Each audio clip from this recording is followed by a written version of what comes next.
Bab 28. Dodi awalnya masih belum bereaksi. Namun, dia langsung menatap ke arah Wira dengan serius begitu dipukul oleh Danu. Dodi pun berkata, ya, hanya satu pencuri. Ya, tiap orang pasti punya ingatan yang buruk. Syukurlah kalau ingat, ujar Jamadi sambil diam-diam mengambil uang itu. Kemudian, dia melanjutkan, pencurinya ada satu, tapi kita lebih tangkap dua orang. Tuan Wira, apa kamu mau melepaskan mereka? Wira memandang ketiga bersaudara itu, lalu berkata, kalian bertiga, pilih sendiri siapa di antara kalian yang akan masuk penjara dan siapa yang akan tinggal untuk mengurus keluarga. Tiga bersaudara itu terkejut sejenak, lalu mulai berebut mau masuk penjara. Aku adalah yang tertua, aku akan masuk penjara. Kalian berdua, tolong jaga keluarga kita baik-baik, ujar Gandhi. Kak, Gandhi aku saja yang pergi. Aku sudah terluka dan hidupku nggak lama lagi. Biarkan aku saja yang masuk penjara, celetuk Ganjar. Kak Gavin, Ganjar, aku saja yang pergi. Ada bukti sobekan bajuku waktu Bahuk tercakar, sahut Gandhi. Sudahlah, ucap Wira sambil melambaikan tangannya. Dia berkata, Gandhi saja yang masuk penjara. Ada bukti robekan bajunya dan bahunya terluka. Akan mudah memberi penjelasan di pengadilan daerah. Jamadi pun melirik ke pengikutnya dan dua pasukannya segera melangkah maju untuk melepaskan belenggu Gavin dan Ganjar. Di sisi lain, tiga bersaudara itu memandang Wira dengan ekspresi yang rumit. Wira yang tidak memasang ekspresi apapun berkata, sekarang, beritahu aku siapa informan itu. Namun, ketiga bersaudara tampak ragu-ragu. Cepat katakan, tunggu apa lagi, apa kalian mau Tuan Wira menjebloskan kalian semua ke penjara? Ibu dan ketiga menantunya tampak cemas, Wira telah mengeluarkan 2.000 gabak. Jika ketiga putranya tidak mau memberitahu, takutnya mereka akan dibelenggu lagi. Gavin, kakak tertua, menunduk dan berkata, mereka adalah Lianam dan Liteja. Sorot mata Wira pun menjadi muram. Dia bertanya, apakah mereka ada bilang siapa yang menyuruh mereka datang? Lianam dan Liteja, mereka adalah 2 dari 4 asisten Budi kemarin. Enggak ada, mereka hanya bilang kalau kamu kaya dan banyak uang, kalau kami mendapatkannya, kami harus membagi uangnya dengan mereka. Jawab Gavin sambil menunduk kepalanya. Entah mengapa sorot mata Wira membuatnya takut. Bawa Ganjar pergi berobat, kalau sudah nggak sanggup lagi, pergilah ke kediamanku dan cari aku. Aku akan melupakan kejadian hari ini. Nanti, aku akan mengeluarkan uang di pengadilan daerah untuk mengurangi penderitaan Gandhi. Wira kembali mengeluarkan 2.000 gabak dan meletakkannya di tangan Gavin. Setelah itu, dia berbalik dan pergi. Tiga bersaudara ini tercengang. Wira telah mengetahui siapa informan itu dan masih memberi mereka uang. Jika ditotalkan, Wira telah mengeluarkan 4.000 gabak untuk mereka. Hal seperti ini belum pernah terjadi sebelumnya. Mana ada korban membantu pencuri. Bahkan, memberi uang kepada pencuri untuk berobat. Wajar jika tiga bersaudara ini tercengang. Kalian bertiga benar-benar bajingan. Beraninya kalian mencuri dari orang sebaik ini. Teriak ibunya Gavin.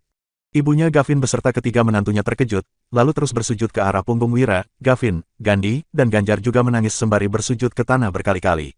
Di sisi lain, Jamadi beserta pengikutnya memandang punggung Wira seakan-akan sedang melihat orang bodoh. Apa otak bocah ini rusak? Pencuri sudah tertangkap. Namun, Wira tidak hanya mengeluarkan uang untuk melepaskan pencuri-pencuri itu, dia juga memberi uang kepada mereka untuk berobat. Bukankah ini sama saja dengan membuat pencuri ingin merampok rumahnya? Salah, masih ada satu yang tidak dilepaskan. Di sisi lain, Danu, Dodi, dan Sony menghela napas. Mereka menganggap bahwa Kak Wira ini terlalu baik. Akhirnya, sekelompok orang pun membawa Gandhi pergi ke tempat Budi untuk menangkap Lianam dan Liteja. Ketika di perjalanan, Jamadi menyipitkan matanya dan berkata, Wira, menangkap Lianam dan Liteja bukanlah tujuanmu. Tujuanmu yang sebenarnya adalah Budi, bukan? Wira pun tertawa, lalu berujar, bagaimana mungkin? Kenapa enggak? Jamadi berkata dengan suara yang tinggi, Lianam dan Liteja adalah anak buah Budi. Kamu sudah memukul Budi kemarin. Lalu, Lianam dan Liteja memberitahu ke Gavin bersaudara malamnya. Sudah pasti Budi yang menginstruksikan mereka. Tuan Jamadi, Anda sangat akurat. Wira yang kagum memberi hormat, lalu berujar, karena kamu sudah menemukan dalangnya, ayo, kita tangkap dia. Danu, Dodi, dan Sony langsung bergidik. Ketiganya tidak menyangka bahwa tujuan Wira mencari Jamadi hari ini sebenarnya untuk menjatuhkan Budi.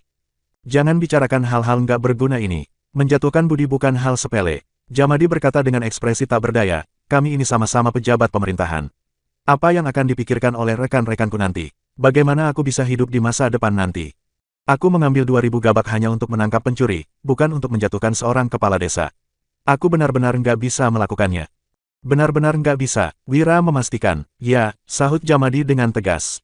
Aku akan tambahkan uangnya, tawar Wira. Hehe, ini bukan masalah uang. Aku, Jamadi, adil dan berintegritas. Aku menegakkan hukum dan nggak berpihak. Aku nggak akan menyalahkan orang baik atau membebaskan orang jahat. Kamu mau tambah berapa banyak? Bab 29. Di Dusun Silali, di sebuah rumah bata. Rumah itu adalah kediaman Budi. Tampak Budi yang sedang duduk di kursi malas dengan handuk hangat menutupi wajahnya. Wajahnya bengkak karena dipukuli oleh Wira kemarin. Namun, bengkak di wajahnya hari ini makin parah. Dia pun menggertakkan giginya dan berkata, apa ada pencuri yang pergi ke kediaman Wira tadi malam? Seorang pelayan berkata, ya, ada pencuri yang merampok 100.000 gabak milik Sony dan bajingan itu menangis sepanjang pagi. Budi tercengang. Dia berseru, apa anak nggak berguna itu gila? Dia benar-benar memberi pengangguran itu 100.000 gabak. Pelayan itu mengangguk sembari membatin, orang itu nggak gila, orang itu murah hati. Nggak seperti kamu yang pelit sekali. Aku sudah bekerja keras selama setahun. Tapi, beberapa gabak pun nggak dapat. Budi menggertakkan giginya, lalu berujar, bagaimana dengan anak nggak berguna itu? Gavin bersaudara sudah pergi ke rumahnya, apa mereka menikamnya? Atau mungkin membunuhnya? Pelayan yang mendengar ini menggeleng seraya menjawab, enggak, Gavin bersaudara gagal. Dengar-dengar mereka dipukul habis-habisan oleh Dodi. Dodi bisa mengalahkan mereka bertiga. Budi terperanjat, dia menjadi geram dan berkata, sial, anak nggak berguna ini bernasib baik. Tuan Budi, gawat. Tiba-tiba, ada pelayan lain yang berteriak sambil berlari masuk. Dia berkata, aku dapat kabar dari tempat Kak Lianam dan Kak Liteja. Mereka bilang Jamadi memimpin para pemanah dan pasukannya untuk menangkap Lianam dan Liteja. Dia juga membawa Wira dan Dodi untuk datang ke Dusun Silali. Budi langsung bangkit berdiri dari kursi malasnya. Dia berteriak, apa, Jamadi sialan, beraninya dia datang menangkap Lianam dan Liteja. Apa dia nggak tahu aku ini siapa? Sial, Jamadi pasti sudah disogok oleh Wira si sampah itu. Sekarang, dia datang untuk menangkap Lianam dan Liteja, ingin melibatkan dirinya. Lihat saja nanti, aku akan memberinya pelajaran yang berat. Pelayan pun bertanya dengan cemas, bagaimana ini? Budi yang tampak galak itu berkata, rencanaku gagal dan aku sendiri yang kena batunya. Panggil semua pria di desa untuk menghadapi mereka semua. Bunuh Jamadi dengan kejam, lalu tangkap Wira si anak nggak berguna itu dan pukul dia sampai mati. Dum, dum, dum. Suara gong dan gendang terdengar. Kemudian, semua pria di desa Silali berkumpul. Dusun Silali ini tidak kecil, populasinya mencapai 400 orang. Di sana, ada lebih dari 100 pemuda. Di sisi lain, Wira berjanji bahwa dirinya akan memberikan 2.000 gabak sebagai imbalan menangkap Budi. Jadi, Jamadi langsung menyatakan bahwa dirinya adalah orang yang adil dan berintegritas, juga akan mengambil risiko untuk menangkap orang-orang yang membahayakan masyarakat. Sekumpulan orang pun mendatangi kediaman Budi. Lianam dan Liteja bisa ditangkap dengan mudah. Kemarin, keduanya dipukuli oleh Dodi dan membantu Budi mencuri uang. Setelah itu, mereka mengantar surat ke Dusun Gabrata, lalu kembali ke kediaman Budi. Alhasil, keduanya bolak-balik sejauh 5 km lebih. Lantaran kelelahan, keduanya pun tidur-tiduran sepanjang siang. Ketika datang untuk menangkap mereka, Jamadi langsung menodongkan pisau lengkungnya ke leher keduanya. Alhasil, kedua orang itu sampai mengompol saking takutnya. Mereka pun menjelaskan bahwa Budi yang telah menyuruh mereka untuk merekrut pencuri. Selain itu, Budi juga menyuruh mereka berdua untuk memberitahu ke beberapa pencuri. Mendengar ini, Jamadi segera mengutus dua pasukannya untuk menemani Dodi dan Sony mengambil kembali uang yang dicuri. Sementara sisanya menangkap Lianam dan Liteja. Setelah itu, mereka langsung pergi ke Dusun Silali untuk menangkap Budi. Jarak dari tempat Lianam dan Liteja ke Dusun Silali tidak terlalu jauh, jaraknya kurang dari 1 km. Namun, mereka yang baru masuk ke desa Silali mendengar suara gong dan genderang. Gawat, ekspresi Jamadi berubah. Dia berkata, ada orang yang datang lebih awal dari kita dan sudah memberitahu Budi si bajingan itu. Begitu penduduk desa berkumpul, kita mungkin akan sulit menangkapnya. Wira memicingkan matanya, lalu bertanya, berapa banyak manfaat yang sudah dia berikan ke warga desa? Akankah warga desa bersedia mati untuknya? Jamadi menggeleng, lalu berujar, Wira, kamu lahir di keluarga yang berkecukupan. Kamu enggak mengerti penderitaan warga desa. Ada kalanya warga desa menjual nyawa mereka demi uang. Mendengar penjelasan Jamadi, Gandhi yang ditangkap itu langsung tampak sedih. Ketika ibunya sakit parah, mereka bertiga bersedia menjual nyawa ke siapapun yang memberi mereka uang. Kehidupan manusia benar-benar tidak berharga dibuatnya.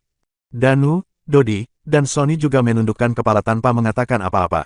Nyawa orang miskin memang tidak berharga. Ada banyak orang yang menjual dirinya untuk dijadikan budak, tetapi uang yang mereka dapatkan pun tidak sampai 5.000 gabak.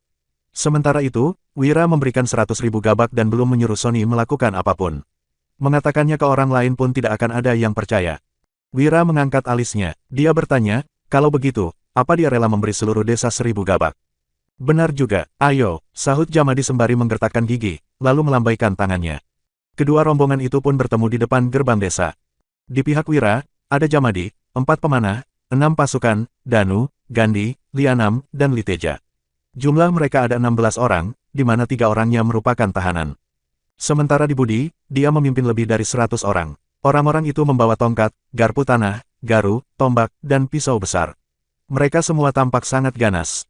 Budi pun berteriak, "Jamadi, dasar sialan. Kita sama-sama pejabat daerah, kenapa kamu malah membantu orang luar untuk berurusan denganku? Katakan, berapa banyak uang yang sudah orang ini berikan padamu?" "Budi, jangan sembarang menuduh. Aku, Jamadi, menegakkan hukum tanpa berpihak dan nggak pernah menerima suap." Setelah itu, dia memberi isyarat kepada pemanahnya. Keempat pemanah pun menarik busur mereka. Kemudian, Jamadi yang tak menunjukkan kelemahan sedikit pun berkata, "Sebaliknya, kamu sebagai kepala desa malah menyuruh pencuri untuk membobol rumah orang dan mencuri. Kamu adalah narapidana yang patut diasingkan." "Omong kosong, mana mungkin aku bergaul dengan pencuri. Aku ini pejabat daerah." Budi membantah dengan tegas. Dia menatap Lianam dan Liteja, lalu berujar, "Lianam, Liteja, apa Jamadi menodongkan pisau di leher kalian dan memaksa kalian mengatakan sesuatu yang nggak pernah kalian lakukan?" Lianam dan Liteja buru-buru mengangguk. Kepala desa telah membawa banyak orang. Jadi, nyali mereka telah kembali. Shoot, pisau lengkung milik Jamadi terhunus dan terarah ke leher keduanya. Dia berkata, "Sialan, apa yang kalian katakan barusan? Ulangi lagi, kalau enggak, aku akan memenggal kepala kalian." "Benar, Tuan Budi yang menyuruh kami untuk memberitahu Gavin bersaudara," seru keduanya. Dengan adanya pedang yang ditodongkan ke leher, nyali Lianam dan Liteja kembali menciut. Sorot mata Budi menjadi muram. Dia berkata, "Jamadi, kamu memaksa orang untuk mengaku. Kamu sengaja berkolusi dengan anak nggak berguna ini untuk merugikanku. Kamu berkomplot demi kepentingan sendiri." Wira pun tersenyum merendahkan, lalu berkata, "Budi, masalah ini, kamu sendiri tahu dengan jelas. Ayo, kita pergi ke pengadilan daerah untuk menemui pemimpin kabupaten. Biar dia yang memutuskan. Ada banyak hal yang harus aku urus, aku nggak punya banyak waktu untuk pergi ke pengadilan daerah bersamamu." Sahut Budi sambil tersenyum dingin. Dia melihat Wira sambil menggertakkan giginya dan berujar, "Hei, anak nggak berguna.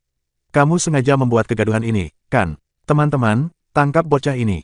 Warga desa maju dengan perlahan. Jamadi mengayunkan pedang lengkungnya dan berkata, "Siapa berani maju? Aku adalah hakim daerah Pimola yang bertugas menangkap pencuri. Aku adalah pejabat. Apa kalian mau menentang hukum raja?" Bab 30. Warga desa yang mendengar ini langsung menghentikan langkah mereka. "Jangan dengarkan dia, aku ini kepala desa. Siapapun yang bisa menangkap atau memukul anak nggak berguna itu, uang sewa tahun depan akan dibebaskan 10%.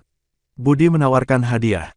Ini memang kurang setengah dari yang dijanjikan. Namun, ucapan Budi ini tetap membuat warga desa menggila dan menyerbu ke depan. "Berhenti, berhenti, kalau kalian masih berani maju, aku akan melepaskan panah," teriak Jamadi dan suaranya melengking. Namun, warga tidak berhenti sama sekali. Jadi, dia segera berteriak kepada bawahannya untuk bubar dan berkata kepada Wira, "Wira, nggak bisa.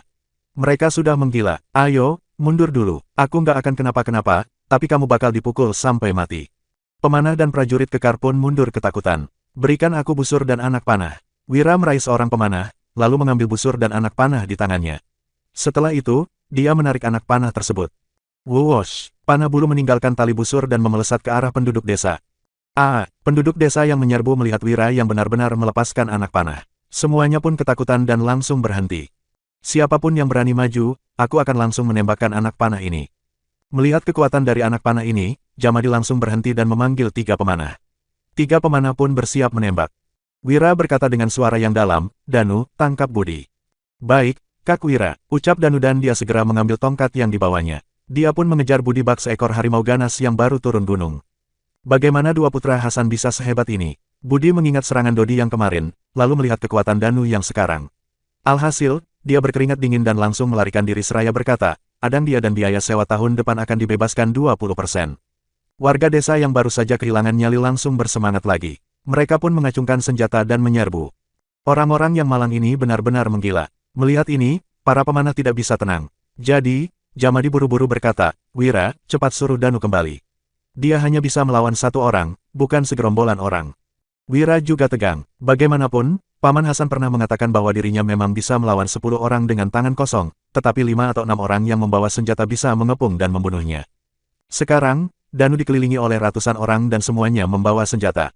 Namun, tepat ketika Wira ingin memanggil Danu kembali, semua orang menatap ke depan dengan mata yang terbelalak. Tidak ada yang berani mempercayai apa yang telah mereka lihat. Hus, tongkat milik Danu bergetar sehingga menyebabkan suara raungan yang dahsyat. Akibatnya, semua senjata berupa tongkat, garpu tanah, dan garu langsung terpental. Kini, tidak ada orang yang berani mendekatinya. Dalam sekejap mata, puluhan warga desa terjengkal ke tanah dan sisanya mundur ketakutan. Teknik menembak. Gavin tercengang. Ayahnya pernah berkata bahwa ada seorang jenderal yang berpakaian baju zirah dan menunggang kuda sambil membawa senjata besar. Dia bisa membunuh orang di medan perang seperti sedang memotong rumput.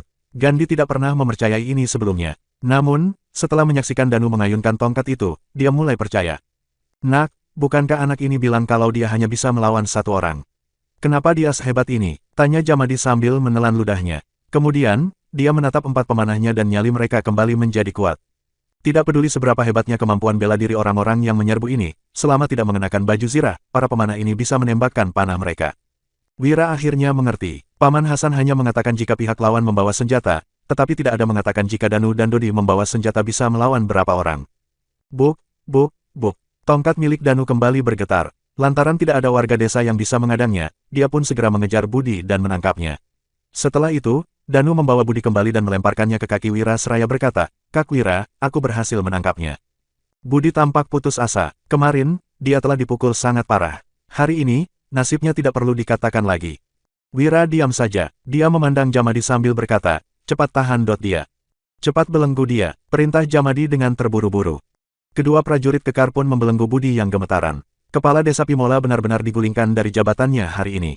Di sisi lain, seluruh warga desa menyaksikan ini dengan ekspresi yang rumit. Meskipun berasal dari desa yang sama, Budi juga sudah menindas mereka. Namun, tiap kali panen, perkelahian yang terjadi di Dusun Silali lebih sedikit dibanding desa lainnya. "Kalian berani," teriak Budi. Ketika belenggunya dieratkan, dia menatap Jamadi sambil menggertakkan giginya dan berkata, "Jamadi, kita ini rekan. Kamu benar-benar ingin melakukan ini. Aku akan membayar 2000 gabak dan mentraktir semua orang untuk minum. Jangan bawa aku ke pengadilan daerah. Kamu anggap aku ini apa? Kamu pikir bisa membeliku dengan 2000 gabak? Aku, Jamadi, adil dan berintegritas. Aku nggak mementingkan diri sendiri. Mana mungkin aku melanggar hukum demi mendapat keuntungan pribadi. Bawa dia."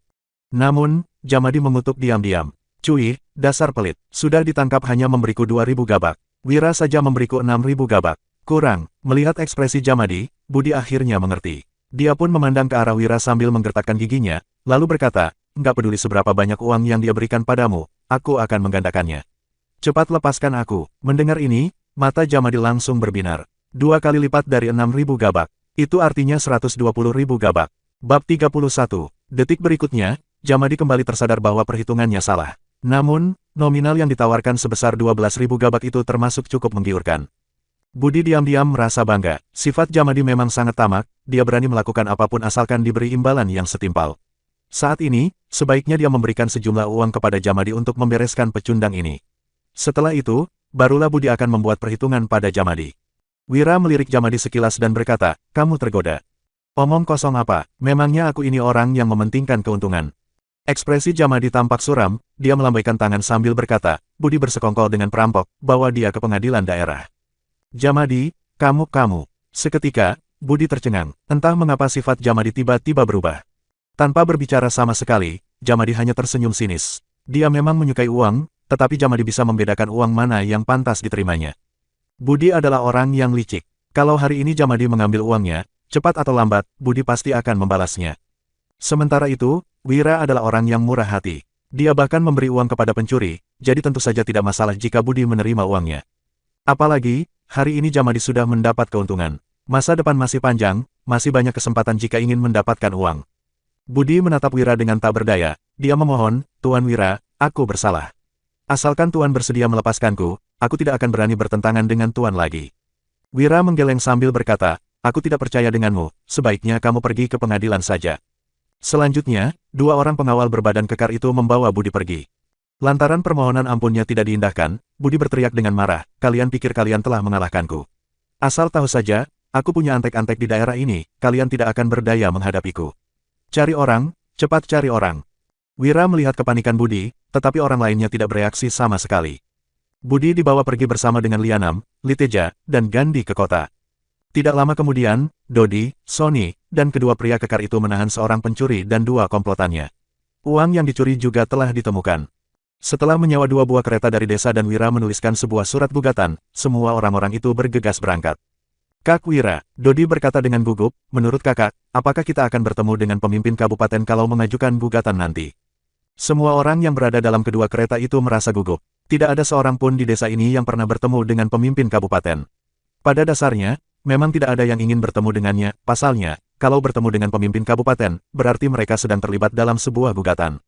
Belum tentu, Jamadi bergumam, tugas pemimpin kabupaten memang adalah mengadili kasus. Namun, kalau kasusnya tidak terlalu besar, dia hanya akan menandatangani surat gugatannya, kemudian diserahkan pada anak buahnya. Kasus kita ini melibatkan kepala desa, tapi juga tidak termasuk kasus yang besar. Sony menjawab, lalu, bagaimana kita harus menyampaikan surat gugatan ini? Apa kita harus menabuhkan gendang di depan pengadilan? Ekspresi Jamadi berubah drastis ketika menjelaskan, gendang di depan pengadilan itu tidak boleh ditabuh sembarangan. Gendang itu disebut sebagai gendang pengumuman. Kalau pemimpin kabupaten sedang bertugas, petugas pengadilan akan menabuh gendang untuk memberitahu semua orang. Orang yang ingin mengadu, bisa mengajukan aduannya pada saat itu. Selain itu, kalau pemimpin kabupaten ingin mengumpulkan seluruh petugas pengadilan, gendang ini juga akan ditabuhkan. Hanya saja, suaranya berbeda dengan saat bertugas. Kalau ada rakyat kecil yang ingin mengadu dan menabuh gendang itu, orang itu harus dipukul terlebih dulu sebelum menyuarakan keluhannya. Kalian harus jaga sikap nanti. Semua orang mengangguk mendengar penjelasan itu. Di sisi lain, Wira menghela napas. Pada dasarnya, ada beberapa prosedur yang harus dilalui untuk mengajukan sebuah kasus. Dimulai dari tingkat kabupaten, provinsi, dan negara. Jika ingin melangkahi salah satu prosedur untuk mengajukan gugatan, sang penggugat harus dihukum 40 kali pukulan terlebih dahulu. Dalam kasus ini, jika tidak ada keterlibatan pegawai kecil di kabupaten, pemimpin kabupaten hanya akan menandatangani surat gugatan tersebut. Sekarang, Jamadi juga tidak yakin apakah kasus ini akan diangkat di pengadilan. Dia sendiri juga tidak ingin bertemu dengan pemimpin kabupaten. Hanya cendekiawan terpilih yang tidak perlu memberi hormat kepada para pejabat. Ada beberapa cendekiawan yang tidak punya hak istimewa sama sekali. Seperti rakyat biasa, mereka harus wajib militer, tidak boleh memiliki budak, dan akan tetap dihukum jika masuk penjara. Setelah gerombolan mereka tiba di kabupaten, Jamadi menunjukkan plakat di pinggangnya kepada penjaga gerbang kota. Setelah itu, mereka pun masuk ke dalam kabupaten. Begitu memasuki gerbang kota, kereta mereka dihalangi oleh sebuah kereta kuda yang mewah. Di depan kereta terdapat papan kayu berbentuk bulat dengan latar belakang hitam dan huruf emas yang bertuliskan, Silali. Budi langsung merasa senang melihatnya. Bab 32, raut wajah Jamadi berubah drastis. Di kabupaten, ada 3 keluarga kaya yang terkenal, yaitu Suteja, Silali, dan Wibowo. Ketiga keluarga ini menguasai industri yang paling menguntungkan, yaitu kain, garam, dan beras. Keluarga Silali adalah pedagang garam terbesar di kabupaten tersebut. Sebelumnya, Budi mengeklaim memiliki hubungan dengan keluarga Silali di kabupaten. Saat itu, semua orang menganggap omongannya itu hanyalah bualan belaka. Sekarang, tampaknya omongannya memang benar. Tirai kereta dibuka, terlihat seorang pemuda yang mengenakan kain penutup kepala dan jubah brokat turun dari kereta tersebut. Dia memberi salam kepada Wira dari kejauhan dengan hormat, "Saudara Wahyudi, lama tidak bertemu." Wahyudi adalah namanya sebelumnya. Wira membalasnya dengan ekspresi datar, "Katakan saja langsung apa maumu." Mahendra Silali, pewaris keluarga Silali di kabupaten, memiliki usia yang sama dengan Wira. Mereka berdua lulus sebagai murid sekolah rendah pada saat yang sama. Tahun ini, Mahendra juga berhasil menjadi sarjana tingkat menengah. Dia adalah seorang pemuda berbakat yang terkenal di kabupaten tersebut. Saat mereka masih belajar di kabupaten, Mahendra sangat sombong dan meremehkan Wira yang berasal dari desa. Wira menikahi Wulan pada masa lalu. Namun, dalam 3 tahun terakhir, Wira tidak lagi melanjutkan pendidikannya. Oleh karena itu, keduanya tidak terlalu banyak kontak lagi. Namun, keluarga Linardi dan keluarga Silali memiliki hubungan yang baik. Wulan dan Mahendra juga merupakan teman masa kecil. Selama 3 tahun pernikahan mereka, Mahendra telah beberapa kali mengisyaratkan agar Wira dan Wulan berpisah, dan dia akan memberikan sejumlah uang sebagai kompensasi. Namun, Wira tidak pernah setuju. Saudara Wahyudi benar-benar lugas. Kalau begitu, aku akan langsung berterus terang. Budi adalah paman sepupu jauh keluarga Silali. Perbuatannya telah melampaui batas dan menyinggung saudara Wahyudi, jadi aku ingin mewakilinya untuk meminta maaf. Aku harap saudara Wahyudi bisa memberinya kesempatan, dengan mempertimbangkan reputasi baik keluarga Silali. Keluarga Silali akan sangat berterima kasih kepada saudara, kata Mahendra sambil menunjuk ke arah Budi. Haha, Budi mendengus sambil menatap Wira dengan bangga. Keluarga Silali adalah pedagang garam terbesar dan keluarga kaya terkuat di Kabupaten Uswal. Bahkan para pejabat kabupaten sekalipun harus menyegani mereka. Apakah seorang murid sekolah rendah sepertinya berani berurusan dengan keluarga Silali? Jamadi segera memberi isyarat kepada Wira dengan harapan agar Wira menyetujuinya. Keluarga Silali adalah pedagang garam terbesar di Kabupaten Uswal. Mereka tidak hanya kaya, tetapi juga memiliki kekuasaan yang besar.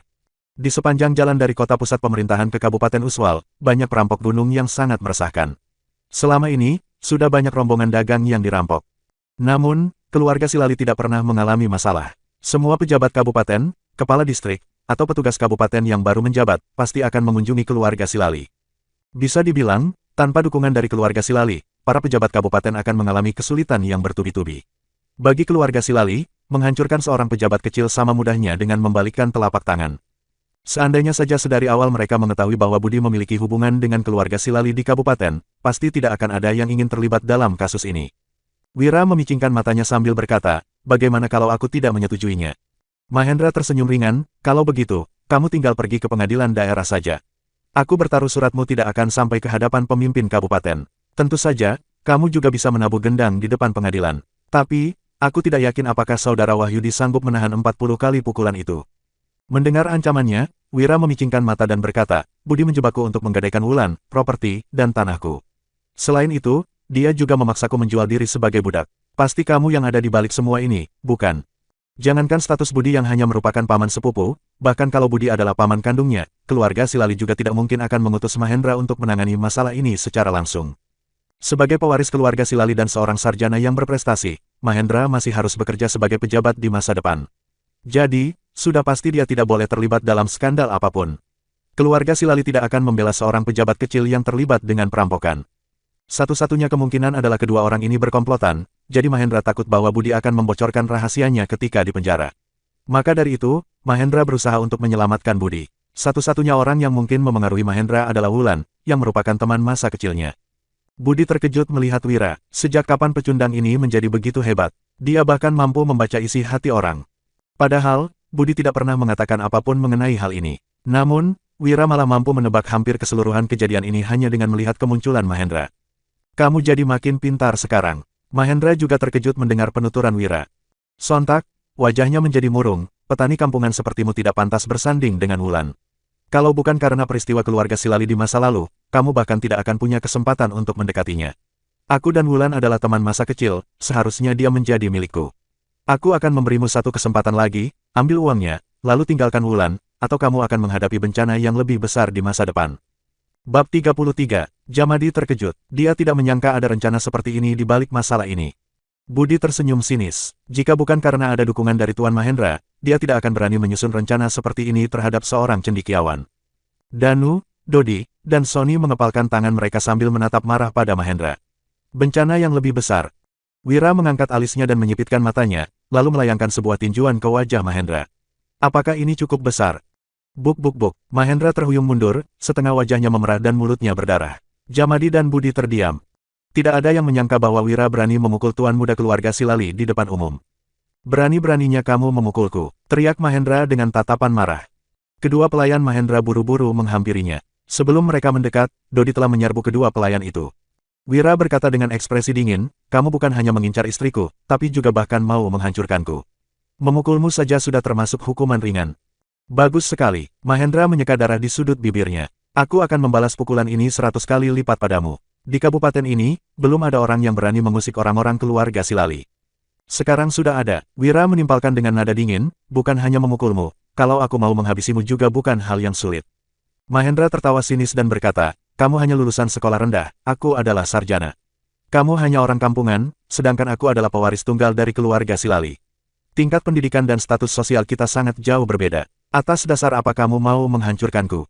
Atas dasar perbuatan busukmu ini, Wira mencibir, percaya atau tidak, aku akan mencari sekelompok aktor untuk menuliskan semua perbuatan jahatmu menjadi sebuah skenario dan mementaskannya di semua tempat. Setiap kali membuat pertunjukan, aku akan memberi mereka 10.000 gabak. Dalam waktu 3 bulan, reputasimu akan hancur dan kualifikasimu untuk ujian akan dihapus. Kamu tidak akan pernah bisa mengikuti ujian lagi. Kamu, berani-beraninya. Dengan tubuh gemetaran, Mahendra berkata, memangnya orang kampungan sepertimu sanggup membayar mereka 10.000 gabak. Wira menyipitkan matanya. Aku masih punya cara yang lebih hemat. Setiap hari aku akan menulis lebih dari 10 pengumuman. Dalam 3 bulan, aku akan menulis 1000 pengumuman. Aku akan menempel 500 lembar di kabupaten, dan 500 lembar di provinsi. Apa menurutmu cara seperti ini akan memiliki efek penyebaran yang lebih baik daripada melakukan pertunjukan di atas panggung? Jamadi dan Budi terkesiap mendengar ucapan Wira. Cara ini memang sangat kejam. Bahkan orang yang paling berbakat sekalipun, jika reputasinya sudah tercemar, mereka akan kehilangan kualifikasi untuk mengikuti ujian kepegawaian. Dalam waktu sesingkat ini, Wira bisa menemukan 2 cara untuk mencelakakan orang. Sebenarnya selicik apa pikiran orang ini? Kenapa dulu dia tidak terlihat seperti orang yang selicik ini? Mahendra menyipitkan matanya untuk menyembunyikan kekejamannya. Aku tidak akan mengganggu Wulan dan tidak akan mengurus Budi lagi. Mulai sekarang, kita tidak saling mengganggu lagi. Wira menjawab dengan ekspresi datar, semoga kamu menepati janjimu. Mahendra berjalan mendekati Budi dan menatapnya dengan beringas. Jaga mulutmu di pengadilan nanti. Kalau tidak, kamu bahkan tidak akan punya kesempatan jadi tahanan. Plak, usai mendengar ancamannya ini, Budi hanya bisa terkapar lemas di dalam kereta. Dia telah sepenuhnya putus asa. Wira menepuk pundak Budi, lalu berkata, ayo kita bicara dulu. Dalam sekejap, situasi berbalik. Jamadi dan yang lainnya melihat Wira dengan tatapan ngeri. Budi segera bangkit. Wira, aku menyerah padamu, aku takut padamu. Lepaskan aku akan memberimu 200.000 gabak. Tidak, 300.000 gabak, aku akan melakukan apapun yang kamu perintahkan. Aku akan menjadi pesuruhmu. Aku tidak butuh pesuruh. Wira menggelengkan kepala. Setelah sampai di pengadilan nanti, kamu suruh Lianam dan Liteja untuk jangan lagi mengungkit masalah Gandhi mencuri di rumahku. Semua orang di atas kereta mendengarnya dengan jelas. Wira berusaha melindungi Gandhi. Dengan begitu, Lianam dan Liteja tidak akan masuk penjara. Budi menggertakkan giginya. Kamu rela melepaskan pencuri itu, tapi tidak bersedia membebaskanku. Kenapa aku harus bekerja sama denganmu? Kalaupun aku dihukum menjadi tahanan kerja paksa, aku akan membawa mereka bersamaku. Raut wajah Gandhi, Lianam, dan Liteja tampak seolah-olah mau menerkamnya. Wira tertawa sinis. Kalau begitu, kamu lihat saja sendiri bagaimana mereka akan menghadapimu setelah berada di dalam penjara nanti. Ketiga orang itu menggertakkan gigi. Kalau mereka sampai terseret masalah ini, mereka pasti akan menghabisi Budi. Melihat reaksi ketiga orang ini, Budi bergidik ngeri. Aku berjanji, tapi, kamu juga harus berjanji padaku. Selama aku menjadi tahanan, kamu harus melindungi harta keluargaku. Begitu kepala keluarga mereka roboh, maka semua anggota keluarga pasti akan membagi semua harta keluarga mereka. Wira mengangkat alisnya dan berkata, kalau begitu, kamu harus memberiku 50.000 gabak setiap tahun. Budi membalas sambil menggertakkan gigi, baik. Jamandi menunjukkan tampang serakah. Setelah sibuk seharian, orang yang paling diuntungkan malah Wira. Bab 34, Wira berbalik dan berkata, Jamadi, tugas ini kuserahkan padamu. Terima kasih, Tuan Wira, ucap Jamadi sambil membungkukkan badan. Tatapan Budi tampak tidak rela. Padahal, ini adalah uangnya. Namun, Jamadi bahkan tidak meliriknya sama sekali. Pecundang ini benar-benar tahu bagaimana memanfaatkan orang dan licik. Budi harus memperingatkan anggota keluarganya untuk jangan berurusan dengan orang ini. Mereka semua pergi ke pengadilan daerah, sementara Wira, Gandhi, Lianam, dan Liteja tetap tinggal di luar. Gandhi bersujud dengan mata berkaca-kaca. Tuan Wira, padahal kami bertiga telah mencuri barangmu. Tapi, kamu malah memperlakukan kami sebaik ini, kami sangat malu. Aku berutang nyawa padamu. Kalau kamu butuh bantuan, silakan utus orang untuk memberi tahu kami. Lianam dan Liteja mendengarkan ucapannya dengan ketakutan. Apakah orang ini bersedia mengorbankan nyawanya demi Wira? Sebagai lelaki sejati, kamu tidak pantas bersujud pada siapapun selain orang tuamu. Wira memapa Gandhi sambil berkata, aku tidak mau nyawamu. Kedepannya, hiduplah dengan baik, jangan lagi melakukan hal-hal seperti itu. Kalau tidak bisa menetap lagi di rumahmu, datanglah untuk mencariku. Aku akan memberikan pekerjaan padamu. Baik, seru Gandhi sambil berlinang air mata. Lianam dan Liteja juga bersujud dan berkata, Tuan Wira, kami juga ingin mengikutimu. Wira mengedipkan matanya, kalian harus pikirkan baik-baik. Aku telah menyinggung orang keluarga Silali, kalau ikut denganku, kalian mungkin akan menghadapi bencana besar ke depannya. Mengingat kejadian tadi, Lianam dan Liteja sontak terperanjat. Hahaha, Wira tertawa terbahak-bahak melihat reaksi kedua orang itu. Banyak sekali orang yang ingin mendekatimu ketika senang, tetapi hanya beberapa orang yang rela menanggung kesusahan bersamamu. Gandhi kembali berlutut. Tidak peduli siapapun yang Tuan singgung, aku rela melakukan apapun demi Tuan Wira. Wira menepuk-nepuk pundaknya dan memapahnya, aku percaya padamu. Lianam dan Liteja tertegun melihat adegan ini, mereka merasa seolah-olah kehilangan sesuatu. Tidak berselang lama, sekelompok orang keluar dari pengadilan daerah dengan bersemangat. Danu, Dodi, dan Sony sangat antusias melihat pemimpin kabupaten mengadili kasus. Jamadi juga sangat bersemangat karena pemimpin kabupaten memujinya telah menegakkan hukum dengan adil dan tegas. Di sisi lain, jabatan Budi dicopot dan dihukum kerja paksa selama 3 tahun karena bersekongkol dengan perampok. Kedua komplotan dan pencuri lainnya juga ditahan dan dikirim ke perbatasan. Hari semakin gelap, gerbang kota juga telah ditutup. Sekelompok orang ini harus menginap di dalam kabupaten. Wira mengeluarkan 10.000 gabak sambil berkata, Jamadi, terima kasih atas kerja kerasmu. Mana bisa aku menerima uang ini? Meski mulutnya berkata demikian, gerakan tubuhnya malah berkata lain. Jamadi menerima uang itu dan menyimpannya ke dalam saku. 4 pemanah dan 8 pemuda lainnya melihatnya dengan iri. Entah berapa banyak yang akan dibagikan Jamadi kepada mereka. Kemudian, Wira mengeluarkan 10.000 gabak lagi. Sony, Danu, kamu bawa Jamadi dan Gandhi pergi menginap. Jangan lupa untuk membelikan mereka makan malam yang layak. Sony melambaikan tangannya. Wira, uangku sudah kembali. Kamu tidak perlu memberiku uang lagi. Uangmu itu adalah untuk membangun rumah dan menikah. Jangan suka keluar untuk bersenang-senang lagi di malam hari. Setelah memberikan uangnya dan berpesan kepada mereka, Wira pergi membawa Dodi. Jamadi bertanya, Danu, Sony, apa kalian tahu Wira mau kemana? Danu dan Sony menggeleng. Wira hanya menyuruh mereka untuk pulang terlebih dahulu dan dirinya akan tinggal di kabupaten selama beberapa hari. Jamadi mengelus dagunya sambil berkata, jangan-jangan, Wira diam-diam pergi ke tempat hiburan. Padahal, setelah mendapat uang, Jamadi baru ingin pergi ke tempat hiburan untuk berfoya-foya. Namun, dia takut akan bertemu dengan Wira di sana. Tempat hiburan, seru para pria itu dengan napas memburu. Mereka selalu mendengar bahwa gadis-gadis di tempat hiburan sangat cantik dan wangi. Membayangkannya, wajah Danu dan Sony menjadi merah merona. Selama hidup, mereka masih belum pernah menyentuh wanita manapun. Gandhi menjadi gelisah, Jamadi, jangan bicara sembarangan. Mana mungkin orang baik seperti Tuan Wira pergi ke tempat seperti itu. Jamadi tertawa sinis, kamu tidak mengerti apa-apa. Pria manapun itu, semuanya pasti menyukai tempat hiburan. Itu tidak ada hubungannya dengan karakter seseorang. Kamu akan mengerti setelah mencobanya sekali. Di kediaman keluarga Silali, perang, terdengar suara pecahan gelas di lantai. Kepala keluarga Silali, Darius Silali, menunjuk Mahendra dan berteriak marah, anak sialan. Wanita itu sudah menikah 3 tahun, tapi kau masih saja bersekongkol dengan orang untuk merebutnya. Lebih parahnya lagi, kamu bahkan dipermalukan di depan umum. Harga diri keluarga Silali hancur gara-gara kamu. Namun, Mahendra tersenyum sambil bergumam, ayah, aku juga bukannya tidak pernah bertemu wanita lain, mana mungkin aku merusak masa depanku hanya demi seorang wanita yang sudah bersuami.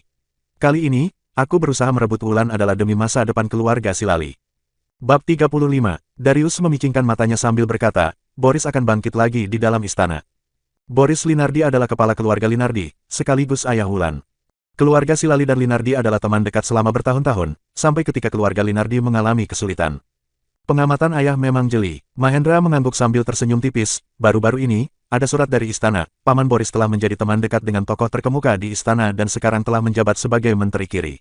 Kaisar mendukung adu kekuasaan antara Menteri Kiri dan Menteri Kanan, yang menunjukkan kemungkinan pergantian kekuasaan. Kalau Menteri Kiri berhasil mengalahkan Menteri Kanan, Paman Boris pasti akan naik pangkat. Kalau aku menjadi menantu keluarga Linardi, status keluarga Silali juga akan ikut naik. Kita akan menjadi keluarga terhormat, bahkan keluarga terkemuka. Apa informasi ini akurat? Darius berjalan ke sana kemari dengan tangan di belakang punggungnya. Boris telah mengalami banyak pasang surut dalam karirnya selama bertahun-tahun. Dia tidak pernah memegang kekuasaan selama lebih dari 3 tahun. Berapa lama dia bisa bertahan kali ini? Kalau sampai dijatuhkan hukuman pembantaian oleh Kaisar, keluarga Silali juga akan ikut hancur. Mahendra menunjukkan wajah penuh ambisi ketika berkata, ayah, keberuntungan tidak akan muncul kalau kita tidak berani mengambil risiko. Kalau Anda ingin memimpin keluarga Silali menjadi keluarga terhormat dan terkemuka, kita harus berani mengambil risiko.